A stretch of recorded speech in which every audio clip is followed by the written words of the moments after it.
The Second World War was a furnace of innovation, a desperate contest where nations forged their scientific and industrial might into tools of destruction. Laboratories worked around the clock, yielding radar, jet engines, and the unimaginable power of the atom. Yet, amidst this high-tech arms race, one of America's most secretive projects emerged not from a physicist's chalkboard, but from a simple observation of nature, made by a man whose professional life was dedicated not to warfare, but to teeth. Dr. Lytle S. Adams, a Pennsylvania dentist with an inventor's curious mind and an entrepreneur's spirit, found himself on vacation in the American Southwest in the autumn of 1941. Seeking the grandeur of natural wonders, he visited Carlsbad Caverns in New Mexico. As dusk settled, he witnessed one of the continent's most spectacular biological events, the exodus of millions of Mexican free-tailed bats from the cavern's gaping mouth. A swirling, chittering black cloud filled the twilight, a river of life so dense it seemed to blot out the fading sun. For most, it was an awe-inspiring sight. For Adams, it was a catalyst. His mind, accustomed to solving precise mechanical problems in the confined space of a mouth, began to work on a vastly different scale. He observed the creatures with a clinical, analytical eye. Each bat was small, perhaps weighing little more than a few coins, yet they were phenomenally strong flyers. They were innately equipped with a flawless biological navigation system, echolocation, that guided them unerringly in pitch darkness. Most importantly, they possessed an instinctual drive to seek shelter in dark, confined spaces, crevices, eaves, attics, and the hidden architectural veins of human structures. As Adams watched them disappear into the growing night, a series of connected ideas, shocking in their implication, snapped into place in his mind. He was aware, as were many Americans following the news from Asia, of the escalating tensions with Imperial Japan. He had read descriptions of Japanese cities, vast, densely packed metropolises where wood, paper, and bamboo were the primary building materials, creating an urban landscape of unparalleled flammability. The concept was diabolical in its simplicity. What if you could weaponize this natural behavior? Instead of risking costly bombers and their crews in dangerous daylight raids to drop high-explosive ordnances that might miss their targets, what if you could deliver fire silently, from within, using a living, self-piloting delivery system?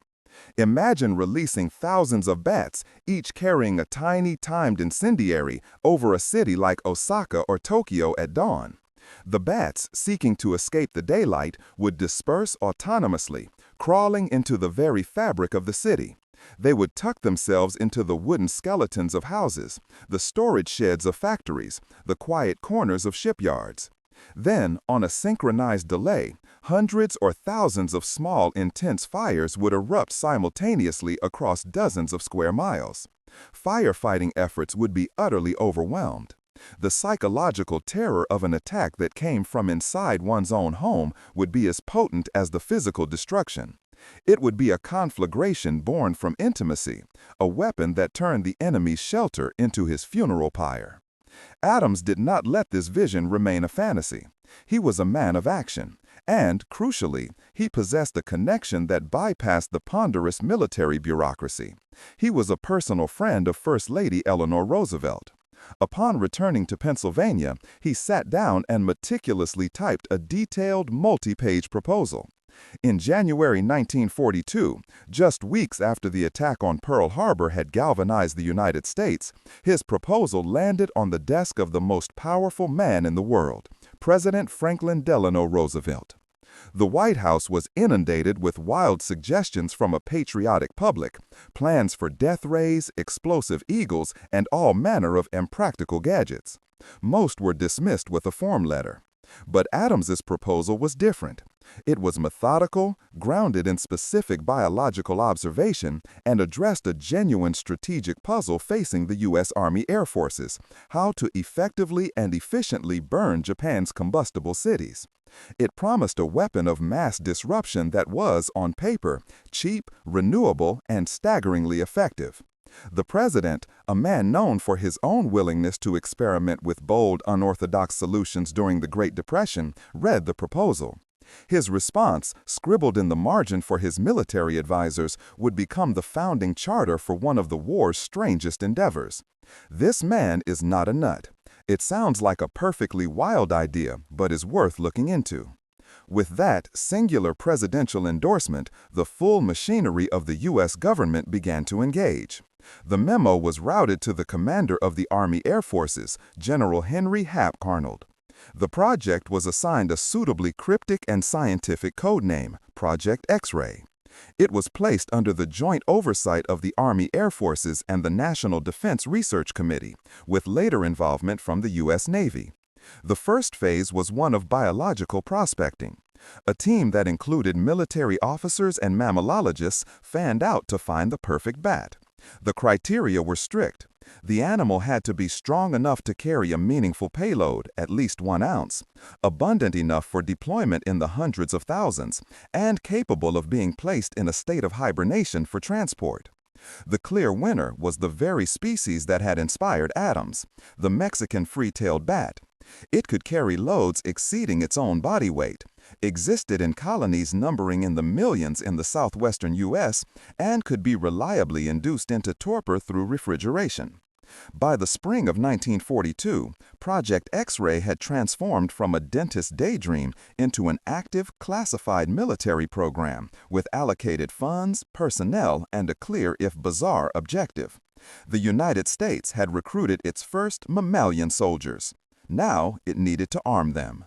With the organism selected, Project X-ray entered its most complex phase, the engineering of a symbiotic weapon. This challenge straddled the domains of cutting-edge chemistry, aeronautical design, and animal husbandry, creating a peculiar bureaucracy where zoologists argued with ordnance officers about bat behavior, and Marines became expert handlers of sleeping chiroptera. The first and most critical task was creating the bat-sized incendiary. For this, the project turned to a man who was already mastering the science of fire for the war effort, Dr. Louis F. Feaser, a preeminent organic chemist at Harvard University. Feaser had recently led the team that developed napalm, a jellied gasoline mixture that adhered to surfaces and burned at extreme temperatures. For Project X-ray, Feaser and his team performed a feat of miniaturization. They designed a 0.6-ounce, 17-gram incendiary device. It consisted of a nitrocellulose casing filled with a thickened kerosene gel, the predecessor to modern napalm. Attached was a simple yet ingenious timed fuse. The timer was a classic slow match design. A spring-loaded striker was held back by a thin strip of metal. A small celluloid capsule filled with a solution of copper chloride was crushed upon deployment.